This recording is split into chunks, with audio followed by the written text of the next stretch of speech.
What is going on, guys? I am TheJongasm, and I am coming at you today with another conspiracy theory. The theory we are discussing today is about one of my favorite TV shows from when I was a child, Pokemon. And in addition to that, the theory also answers an age-old question.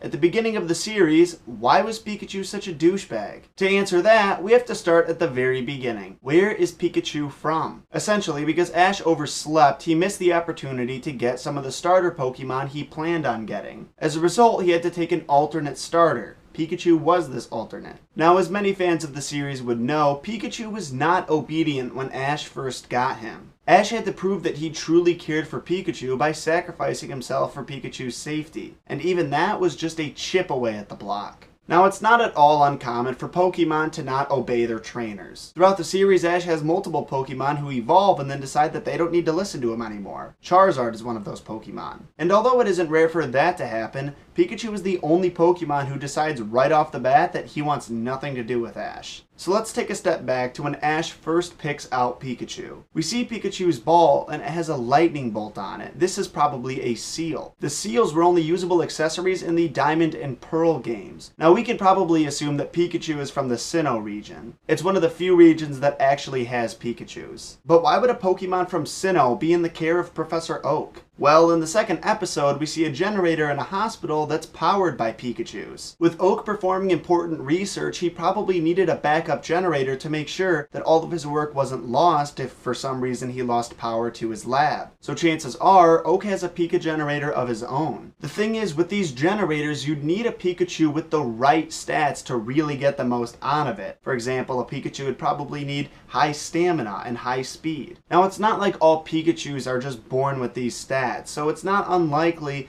that a Pokemon breeder was involved in helping create these Pikachus. You're not going to find a Pikachu with these desirable stats in the wild, at least not most of the time. Now, if you know anything about Pikachu's evolutionary stages, you know that it comes from a Stage 1 evolution Pichu. There are 0 Pikachus that haven't gone through this evolutionary stage, and Ash's Pikachu is no exception. For those of you who don't know, there are 2 ways to get a Pichu to evolve. Through battling and through happiness. If a breeder is trying to do his or her job efficiently, chances are he or she is not going to battle a bunch of Pichus against each other. That would take forever. Instead, the breeder is probably going to do his or her best to make sure that Pichu is happy enough to evolve. This is why Pikachu dislikes Ash so much. It's not that he has anything against Ash, and it's not that he had a bad trainer before. He actually had the best trainer. It's just that his old trainer's sole purpose was to make sure that Pichu was happier than it had ever been. This could range from giving him a special ball, the one with the lightning bolt seal that we see in Professor Oak's lab, to giving him plenty of time outside of his Pokeball, which may be why he prefers so much to stay out in the real world. The Pikachu that we see at the beginning of the series isn't disobedient because of his personality, he just misses his old master. And that, you guys, is the theory. Thank you so much for watching, and thank you so much to Reddit user